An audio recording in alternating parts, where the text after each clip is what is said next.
Hello, welcome to AI in Action. My name is Maurie. I'm here with my husband Jim, and it is Sunday evening, and we are sitting down doing what we always do. We're talking about artificial intelligence. Actually, I was in Austin over the weekend staying with our daughter, and I literally called you from my cell phone on one side of Burnett, which is about a 45-minute drive, and I was calling just to check in, tell you where I was at, and we literally hung up the phone when I pulled in the driveway 45 minutes later because what were we doing? I don't know. We were talking about artificial intelligence. You started it. Yeah, no, actually I did not, but that's okay. We had a good conversation. So we are going to spend the next 25, 30 minutes talking about AI, and we're going to start with some things that are in the news that you always curate all the headlines and kind of look at all the stuff that's interesting while I'm off doing other things, and then you tell me all the great things. You're like I come and I say, Jim, what's new? And you tell me all the things that are new. And I pretty much spent the weekend, because you weren't here, melting my brain Yes. with AI stuff. It was quite wonderful. Yes, but when I showed Not you up, not being here. when I showed up, you just had it was like you were going to explode if you didn't tell I me had all to the get it things. all out. But you not being here, you're like, you keep me from going off the deep end whenever I'm doing AI research stuff. So The first one is science-based. Microsoft is working on a sound recognition AI technology capable of detecting natural disasters. now this one is interesting because, of course, what just happened in New York not too long ago, they had an earthquake up in New York City area, and everyone was kind of freaked out about it because I think the last one they had was in 2017. I want to say it's been a while since they've had one, and even then that was really mild. But what you're saying is that they're actually coming up with an AI that can detect based on noises, sounds, and there's sounds that happen that humans cannot perceive before an earthquake.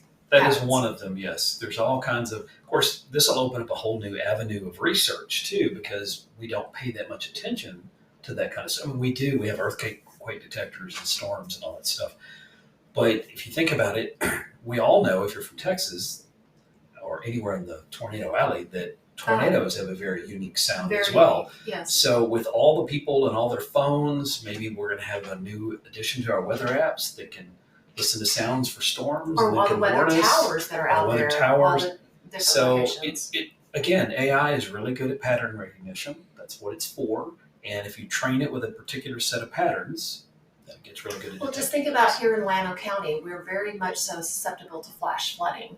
Yeah. And we have all these little detector things that they've placed, up the LCRA up for river, water level detection. Yes, for all the water level detection. So if they could use an AI, that would be even more hypersensitive to that level. Well, they could also overlay the stuff of the with rainfall and all that stuff and look for the patterns that would lead to it. Plus, it can hear the flood. I mean, Yeah, it's definitely a distinctive sound. Anyway, real quick before we get off of that one, it also made a comment in this article about detecting like breathing difficulties. Yes. And coughing, breathing difficulties. Which, if you are an elderly person that lives by yourself, that's or a even concern. if you're two elderly people like our parents, concerned about them falling, dropping you could things. Detect something like that. You give up some privacy when you do that, but I think I know our elderly parents to maintain independence would give up privacy just so they don't have to be put in they don't want to go to, they can't even afford to go to assisted living. A decent facility, yeah. Much less actually want to go there. Anyway, moving along. Okay. So the next one is medicine. I like this one. Now, when you first read this headline to me about how AI can help predict whether a patient will respond to specific tuberculosis treatments, paving the way for personalized care, I was like, tuberculosis? That's like not real common anymore, is it? And you informed me that there's new strains antibiotic resistant. It's supposedly it's the world's deadliest bacterial infection because it's very, very contagious, and it killed 1.3 million people in 2022. So that's a lot.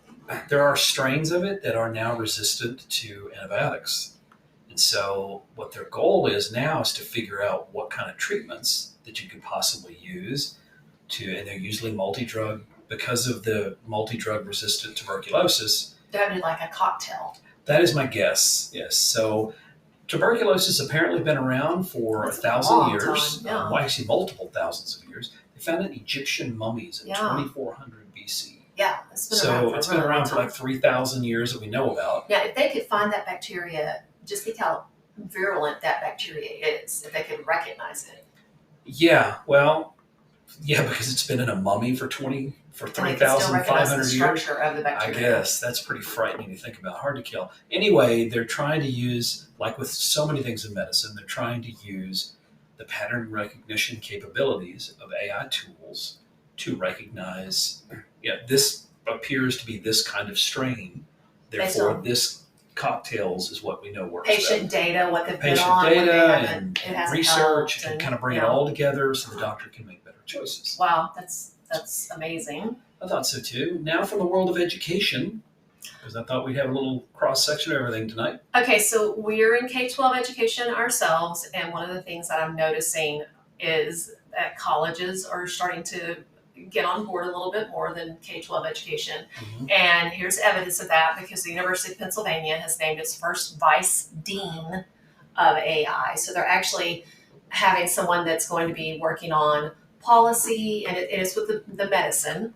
And how to integrate it into the curriculum. The curriculum. Yes. Apparently, they have a really good medical school. Since I didn't go to medical school, I'm not familiar with them. But I know my sister-in-law did night school there whenever they were living up in Delaware, where Yes. she was doing. University of Wasn't Pennsylvania. in medicine, but here anyway. they talk about how this person, her name is Marilyn Ritchie, and she's the first vice dean of artificial intelligence and computing, and she's a former director of the biomedical informatics team. Mhm. And she's going to be responsible for developing a plan to incorporate AI into their medical school education. Like what we were just talking about. All of the research is happening that the people who are getting out and getting into that field need to know how to use those tools in their jobs. Well, they need to understand them well enough to know when to use them. I've always said this ever since we started doing anything with AI, that I think it's very important that the human elements stay in the loop. Mm-hmm. So I think using this as a really helpful, smart assistant to a doctor that can help them, pre-diagnose or making sure they're not missing something, or there's several different variations on prompting when they talk about using the ability to get it to question itself. Where you say, "Are you sure about that?"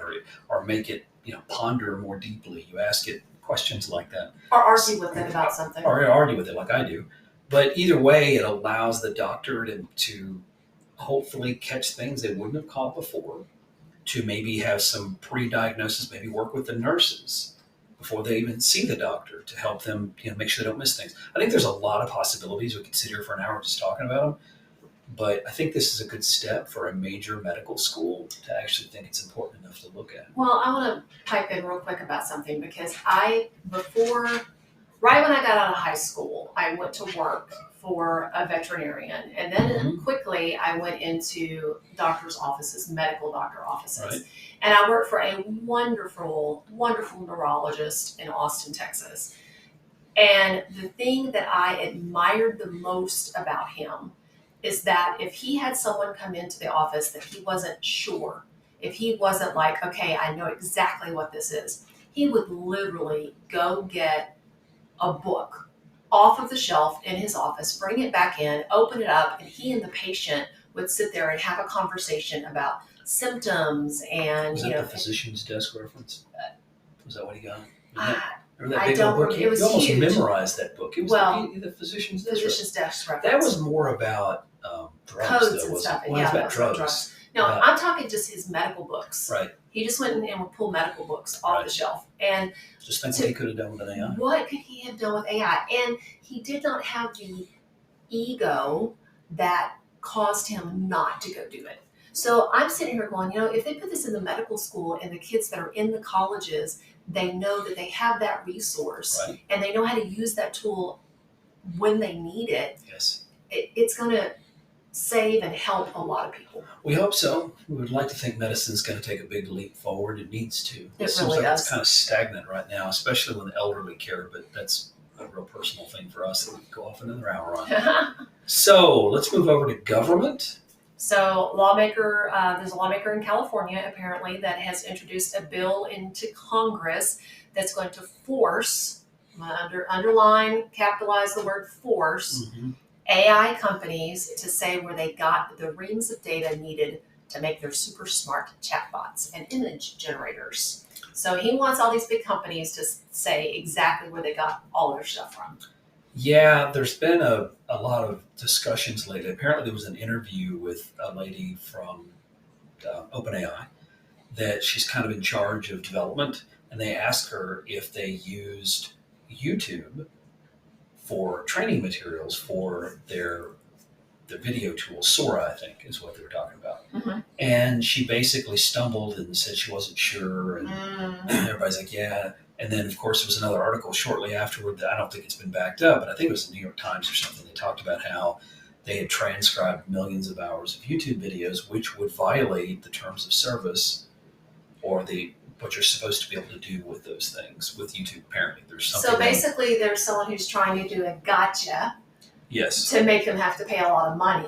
Well, they're just trying to sell newspapers or whatever, the one that did it. But yeah. At the end of the day, you have to know that even if that did happen, all that's going to happen is there's going to be a big, behind the scenes deal where OpenAI and Microsoft are going to pay Google a bunch of money to buy the rights to do what they've already done. Or they're going to do a cross licensing agreement where, hey, we'll let you have this if you have that. That's what big companies can do. I'm going to be a YouTube provider, someone who's a YouTube creator that's going to get a check in the mail for $32.15 saying this is your settlement. $32? You think you're going to get that much? Well, you're right. $1.17 because this is your settlement based on some judgment that a judge did. I mean, that happens occasionally. And it's going to stretch out for 10 years. And then also, if the lawsuit even happens, it's just as likely they'll just settle behind the scenes. They'll just cross it, and Google say, yeah, it's okay. And they'll just settle behind the scenes. The thing is that's why I preach so much about the need for open source. And the companies are releasing open source, pseudo open source language models. But of course, they're not going to be as good as these multi-billion-dollar models that are running on all these thousands and thousands of GPUs. But at the end of the day, there needs to be more openness with this stuff. This isn't the same as Google, where you Google something and it pulls up a list of sites you go to. This is a behind-the-scenes training. I'm all for it. You train it, you turn data into knowledge. I can interact with it. I love it. I do it every single day. It is an extraordinarily useful tool. But I do think that creators have to be compensated for their work, and you can't just go grab the data. They've been doing that a long time. This idea of people grabbing data behind the scenes, though, I mean, what does Google use the data for now? All the search stuff. Why did Bing Chat come along, or Bing itself come along? Because Microsoft wanted in on that. So there's a lot of people been using our data on our phones. How does Google Maps know when there's a traffic jam? Well, and you and I have talked about it before. If I go into Target and I'm in the Target area for a certain period of time, and then I leave, I start getting ads. It's like there's a trigger. If I stand in a certain area of the store, like in front of the baby strollers or something, then all of a sudden I'm getting ads for baby strollers. Yeah, so there's a lot of information trading going on anyway. In some ways, the training data for OpenAI or for ChatGPT or different models is really not that much different than them using our phone data. But people are making it sound like it's different. But in reality, there's a lot of similarities. People are buying data, and they're using data to build profiles of you, your shopping habits, your driving habits. Insurance companies want to know about your driving habits. Target wants to know about your shopping habits. What happened when we first moved to a town and got our name on a utilities bill? People bought the list of the names that are in the utilities office. I remember them doing it back in the 80s and 90s. And then all of a sudden, that's where you got the information because you get like political ads or whatever mailed to your address. Yes. People have been buying a list of data since it existed in any kind of format. Yeah. Yeah. So I think a lot of this kind of stuff is just people wanting to make news headlines. I don't know that it's actually that much different. I think that's why it's going to tie up in court forever. The thing that bothers me is not that piece of it. Politicians want to get their name on something. I get it. What bothers me is that the only people that can afford these lawsuits, when you pass these, OpenAI and these people, they don't mind when you pass stuff like that because they've got the millions of dollars and they've got the lobbyists and they've got the lawyers. They can afford to defend it. But if you're one of these smaller people doing a smaller model, what's going to happen? Yeah. whenever somebody sues you. So anyway, these laws always, it's the law of unintended consequences or whatever. So anyway, we're going to move along to one that I thought would go well for you because of, well, I'll let you explain. This is from a Medium article. We do trainings, and one of the things that we have done in the past is we go in and we talk like an AI Kickstarter. We will teach the teachers, and it's always teacher facing. It's not student facing. But I am a counselor, and counseling was one of my passions because of some stuff that happened to me in my childhood and in my teenage years. And one of the things is I had some images that were shared inappropriately. So now you've kind of become a thing that you wanted. And I see this, and I had it a lot, even when I was a counselor. I would have somebody come in about, such and such did. I was a kid who used to post on TikTok. He did TikTok videos, and he would say something about somebody else at the campus, and then the kid would come back, and it always got around, such and such said this on his TikTok, and then I would have to look at the TikTok, and I was constantly having to deal with kids talking bad about other kids or saying things bad about other kids. It happens, okay? We just have a whole new medium now. Because of artificial intelligence and bad actors and programs, you just showed me one today. It's disturbing, wasn't it? It was very disturbing. So I have started a presentation series about deep fakes and the social, emotional, mental health issues and how to deal with deep fakes, how to educate, digital literacy, how to educate. I mean, we've been having to do it for a while just because of the internet, but now it's a whole new ball game. Well, and people, I mean, my part of the presentation or the training or the professional development or whatever you want to call it that we're talking about doing on this particular topic, my part of it is to talk about what the possibilities are and what is the technology behind this, like the one I showed you today. I think there's a two-part problem. I don't doubt that counselors in the back of their mind are seeing all this going, this is going to be a problem. I just don't think they know how close it is. It's very close. I mean, what are they going to do when someone walks in their office with their phone? They're already dealing with it now. We call it cyberbullying or whatever. This just brings a whole new dimension. Right. That's and way beyond. It's been making the news quite a bit. There have been some kids who have been charged with it just in high schools. Like there was one in California, I think there was one in Florida, where they took an image, just an image, and they manipulated an image of somebody who they gotten off of Instagram or whatever, and made the person dressed more in a risque outfit, and then they started showing it to everybody. Well, so this is a specific incident that happened. It was this news article. There is a female that lives in Russia. No, she lives in the Ukraine. Okay. Not in Russia. Even though Russia will disagree with you about that. Okay. Right now, she's still in the Ukraine. She is her name is Olga Loic. She's a Ukrainian internet celebrity. Blonde hair, blue eyes. She's an internet celebrity, but she only has just a little more than 10,000 followers. That's correct, on YouTube. Celebrity-wise, it's not like hyper celebrity. So she's not like getting the attention of, bad example, Taylor Swift, okay? But she's popular enough that she has a lot of images out there of herself doing videos, and she's like a YouTuber. And so what happened was this in China. That's correct. They took her image and they created somebody based on her image.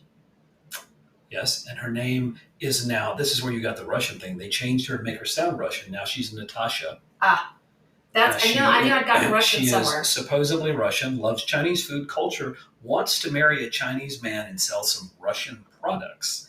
However, unfortunately, Olga just learned about She's Natasha. been for 8 years. Yeah, they've had this well, person. No. It says she's lived there for 8 years. In China. Yeah, but the site hasn't been up for 8 years. They say that they're using that as part of her profile. They didn't say how long that the site has been up, but it's been there a long time. Maybe it's only been there a few months. The point is that she's got 200,000 followers in China. Natasha. And the bad part is that they completely... They cloned her. Her face and her voice right there. And, it's not a perfect clone, but it's pretty good. It's the same thing that's happening. It talks about somebody else, an internet celebrity from Sweden, Yes. also has a doppelganger in Yes. China that they've cloned. Yeah, Raina Blackley, an internet celebrity from Sweden, has had the same thing. Basically, this has become a thing where they're using AI technology. And it says here, in addition to all the AI spam information and stuff, Chinese men are increasingly seeking exotic beauties who claim to marry Chinese people, Yes. which may just be a bunch of false data. So basically, they're trying to steal money from these poor, lonely Chinese men because there's Chinese men, unfortunately, outnumber the women. So they're basically saying these Russian beauties want to marry Chinese men, and they're falling for it. And they're paying money. And they're, yes. And it's horrible. It is horrible. It's horrible. But it goes back to what I was just talking about. With artificial intelligence, I can see very quickly in the future. And I actually just sat in on a New York City trial lawyer webinar for an hour. I'm doing another one next week, to where I've been listening to all these trial lawyers talk about it used to be known as revenge porn. You no longer call it revenge porn because revenge is a connotation that the female deserved it. And it's not true. So now they're calling it image generated sexual abuse, I believe is what it's being called. But it's going to be something that counselors are going to need to know how to deal with. Teachers are going to need to know how to spot it. And now I'm looking at doing more student-facing training because the kids are going to have to learn the legalities of it, and the law's changing constantly. And unfortunately, there's a lot of subtleties in there that it's going to hit them right in the face. Yes. If you want to know more about it, it is on our website now, right? The training. Yes. So the professional development training is on our website, where you talk about how you can arrange for us to come in, mainly you. I'm there to run the technology and talk a little bit about it. And about what it is and how it's created. But this is your path. I mean, I go on rants for long periods of time about AI in general and the tools and all that stuff. This has personal connection for you. I include ways to add it into your digital literacy curriculum. Yes. I include ways like activities that you can do with the kids. So yeah, it's a passion. Okay, so we don't have a lot of time, so we're going to end on a better note. We actually do. We have 7 minutes. I got cut off. All right. So a good note. 5 hilarious use cases of ChatGPT. Of course, they had to add that will blow your mind because that's how you get people to click on things, right? So, and he's got 278 claps on Medium, so it is working. So this one you and I have already done. The funny part of what we did, though, was... Okay, so first of all, the number one thing is you take a picture of your animal. Your dog or your cat. You give it to ChatGPT 4, and it analyzes and tells you what the breed of the animal is. Well, I did it with 2 different ones. I did ChatGPT and I did Gemini. Okay, well, and that was pretty funny because they were not the same. It was way off. But we took a picture of our dog, Sadie. That's our puppy. She's a little over a year old, and she is a golden doodle. And it told us exactly what she was. Probably a poodle and a golden doodle breed, so forth, so on.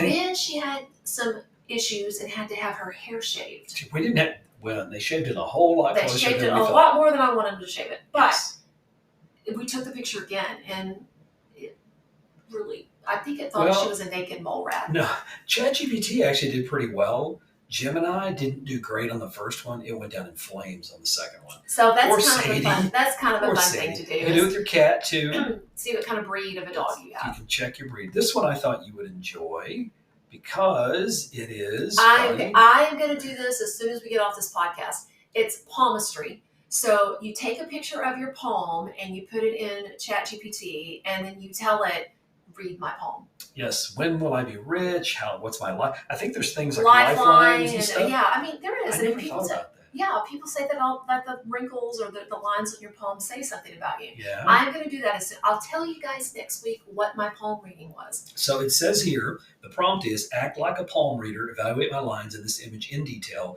Your output should be in bullet points under 3 headings: lifeline, headline, and heartline. Okay. So I'm going to use that prompt as soon as we get off. And so now we're going to become an astrologist. Yes. People who read the Tell stars. my, what is my sign? What's my future? Well, you tell it the date you tell it you were born, the date and the time you were born, I guess, because that matters if you're a star, because that's how the stars lined up or something. Right. Well, you found out if you're And then like you ask it to predict personal traits or futures based on your your date of birth and all that stuff. And similar to palmistry, it's supposed to be the ancient practice of astrology this time. I'm going to try it. I know you are. You love that. You love playing with stuff like that. So funny. We've already done this one. Number 4, food recipes. Steal your friend's food. Take a picture of a plate.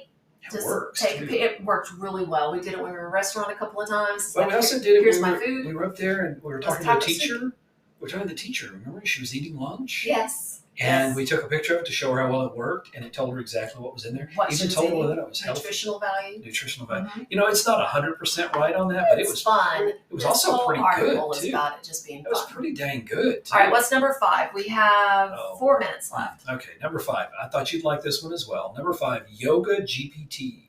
So what is this pose? You take a picture of whatever pose that you're doing, and you ask it, what is my yoga pose? Identify this yoga pose. I don't know who's going to take the dogs. There's a dog in that picture too. I don't think the dog took the picture. A lot of people are doing yoga with their dogs. You can't. Your dog comes and sits on your head. Yeah, licks my face. Licks your face and wants to lay on top of you. Yeah. There was somebody who was doing yoga. Isn't there a yoga they do where the goat stands on them? Yes. I saw that. I think there's actually, you go into the actual classes. I've been doing yoga again down at our local gym. Yes, I did. You occasionally sub for the class for the teacher. We did that the other day. I really enjoyed it. Yeah, but you used to have about 15, 20 people in your class years ago before the restaurant absorbed you. Yeah, and now AI is absorbing me. Now, yeah, but anyway, you're back to yoga. We do have a place where you can do yoga here at the house, but you like to be with a group. So you join a local gym, you're doing yoga. Well, now, in case you were wondering what a pose is, I can take a picture and tell you what the pose is. And I promise you, it will tell me, I don't know what that pose is. You're doing it wrong. You're doing it so wrong, I can't even recognize that pose. So anyway, it does. This one was the child's pose, is what that person was doing. Mm-hmm. So, anyway, that was number 5. So we had, I think the ones that everybody should try is the palmistry and the astrology, because I think those are going to be fun. The food one, I think people already know that one. Yes. The pet one, if you haven't done the pet one, it's a lot of fun. And different poses, but our dog is white. Sadie is white. She's part golden retriever and part poodle. And it got it. Yeah. It got it really well. Yeah. I even learned things about her I didn't know until you uglied her up. Shaved her, poor thing. All the other dogs were making fun of her. She's getting her hair She back. is, but she used to have this poofy head, She had a poodle head. Cotton top on her head. It's gonna be back, I promise. It's taken a while. But anyway, I haven't tried the cat though. I'm gonna try the cat one and see what the cat looks like. Our cat is a mutt cat. I thought our cat was. She's pretty. Yeah, she's a pretty kitty. She's a mutt. But anyway, we are out of time. We are. So we're going to say goodbye for now. We really hope that you We're guys. going to be at a conference pretty soon, by the way. 2 weeks. We'll be in Houston in 2 weeks. Literature. Might not be able to do our podcast that Sunday. Literature conference. Yes, I'm kind of wondering about that one because we could be a hostile audience. Yeah, literature. People who teach literature are a little hostile. Some of them. Well, the first hostile one we ever had was someone who taught literature. Yes. So we are going to be prepared to answer all questions. They can ask me anything they want. You are going to be prepared. They can ask me anything to answer they want. all questions. And I'll even be nice. So my name is Maurie, and I'm here with my husband, Jim. And every Sunday we sit down and talk about artificial intelligence. We hope you guys enjoyed listening in, and we hope that you guys have a marvelous rest of the week.